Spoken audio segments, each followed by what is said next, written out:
Assalamualaikum warahmatullahi wabarakatuh. Perkenalkan, kami dari kelompok 1 yang beranggotakan Hana Nurafifah, Inga Hasna Puspita, Anggi Oktora Wulandari akan sedikit memaparkan materi berkaitan dengan karakteristik sistem pengendalian manajemen. Baik, tentunya kita sudah tahu apa itu organisasi. Di awal mulanya, organisasi pasti punya perencanaan. Nah, perencanaan ini dilakukan melalui aktivitas-aktivitas yang dilakukan oleh individu. Aktivitas-aktivitas yang dilakukan oleh individu ini digunakan untuk mencapai dari tujuan organisasi. Akan tetapi, kadangkalanya individu mempunyai tujuan tersendiri. Jadi, untuk menselaraskan tujuan organisasi dengan tujuan individu, maka perlunya pengendalian kerja. Nah, dapat dilakukan melalui pengendalian manajemen yang baik. Nah, untuk yang pertama, kita akan membahas berkaitan dengan konsep dasar.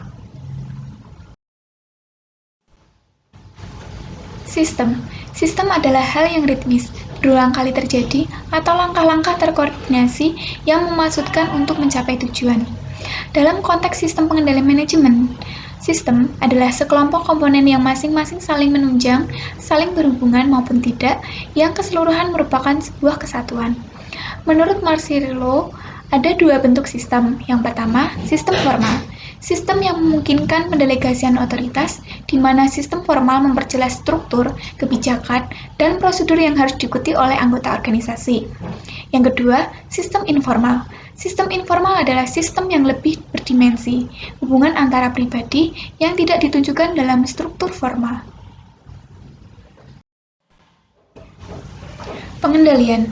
Pengendalian adalah suatu proses untuk mengarahkan organisasi mencapai tujuan yang telah ditetapkan. Suatu sistem pengendalian mempunyai beberapa elemen yang memungkinkan pengendalian berjalan dengan baik. Elemen-elemen tersebut antara lain, yang pertama, detektor atau sensor, suatu alat untuk mengidentifikasi apa yang sedang terjadi dalam suatu proses. Yang kedua, alat pembanding atau asesor, suatu alat untuk menentukan ketetapan. Yang ketiga, efektor, alat yang digunakan untuk mengubah suatu yang diperoleh dari asesor.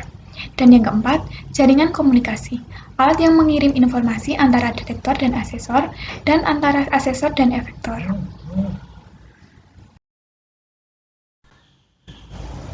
Manajemen. Manajemen adalah proses perencanaan, pengorganisasian, kepemimpinan, dan pengendalian pekerjaan anggota organisasi, serta pengendalian sumber daya organisasi untuk mencapai tujuan dari organisasi. Tujuan dari pengendalian manajemen adalah menjamin bahwa strategi yang dijalankan sesuai dengan tujuan organisasi yang dituju. Proses pengendalian manajemen adalah proses yang menjamin anggota suatu unit usaha melakukan apa yang telah menjadi strategi usaha perusahaan tersebut. Adanya pengendalian manajemen dilakukan untuk mengantisipasi kondisi apa yang akan terjadi di masa depan. Pengendalian manajemen merupakan beberapa bentuk kegiatan perencanaan dan pengendalian kegiatan yang telah terjadi pada suatu organisasi.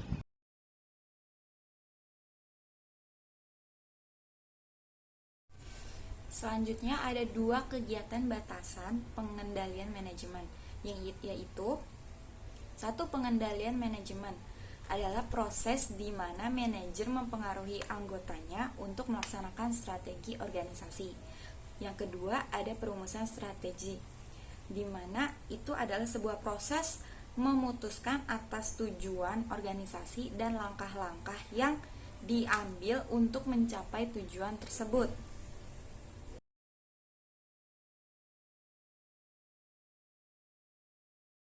Lalu, sistem pengendalian manajemen merupakan suatu alat dari alat-alat lainnya yang mengimplementasikan strategi yang berfungsi untuk memotivasi anggota-anggota organisasi guna mencapai tujuan organisasi.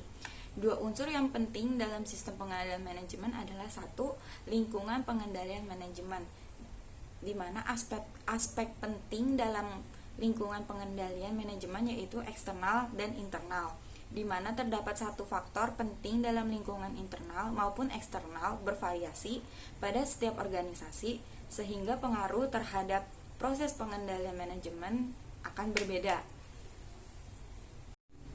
Selanjutnya, faktor lingkungan yang berpengaruh terhadap pengendalian manajemen yang meliputi perilaku organisasi dan pusat pertanggungjawaban, yaitu perilaku organisasi, pusat pertanggungjawaban dibedakan menjadi 4, yaitu pusat biaya, pusat pendapatan, pusat laba, dan pusat investasi.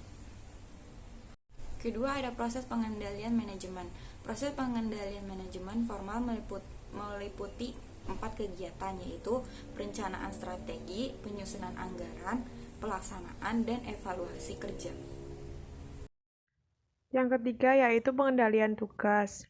Pengendalian tugas adalah proses yang menjamin bahwa tugas yang telah ditentukan dikerjakan secara efisien dan efektif. Pengendalian tugas cenderung ke kegiatan yang bersifat operasional. Aturan-aturan harus dibuat secara berurutan, namun tidak semua tugas harus dijelaskan secara berurutan. Kemudian, pengendalian tugas lebih banyak berkaitan dengan pengendalian terhadap tugas dalam bentuk instruktif. Kemudian yang selanjutnya ada hubungan pengendalian manajemen dengan perencanaan dan pengendalian. Sebagian orang dalam organisasi melakukan perencanaan dan sebagian lagi dalam bidang pengendalian. Kedua hal ini saling berkaitan, di mana perencanaan dan pengendalian tidak merupakan kegiatan yang terpisah, tapi saling berkaitan antara satu dan lainnya. Kemudian ada hubungan pengendalian manajemen dengan internal auditing.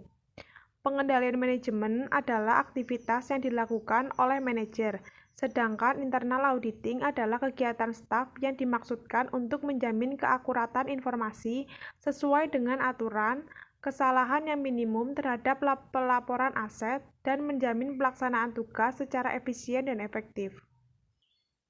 Kemudian, hubungan pengendalian manajemen dengan desain organisasi dan sistem informasi akuntansi.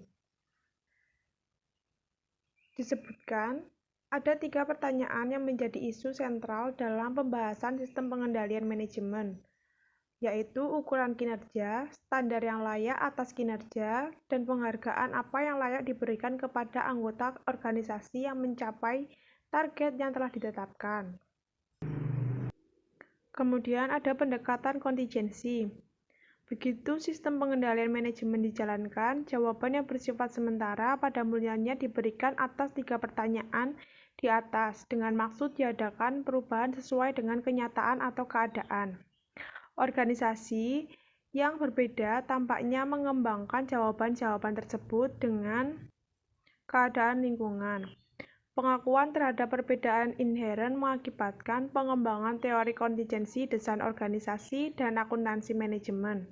Dasar dari pendekatan kontingensi ialah tidak adanya jawaban terbaik yang perlu terhadap semua masalah yang muncul. Dengan kata lain, sistem pengendalian manajemen perlu disesuaikan dengan kebutuhan dan keadaan dalam organisasi. Kemudian, yang selanjutnya yaitu teori kontingensi dan desain organisasi. Teori kontingensi dan desain organisasi. Teori kontingensi penting dalam sistem pengendalian organisasi karena struktur itu sendiri merupakan mekanisme pengendalian yang penting, dan struktur itu sendiri merupakan mekanisme awal akuntansi manajemen. Teori kontingensi akuntansi manajemen menunjukkan suatu upaya dalam penentuan sistem pengendalian yang paling memungkinkan atas seperangkat keadaan yang ada pada suatu organisasi. Variabel yang perlu dipertimbangkan dalam teori kontingensi akuntansi manajemen yaitu yang pertama ada lingkungan, kedua teknologi, 3 indikator ukuran organisasi, yang keempat strategi. Kemudian ada gaya penggunaan informasi.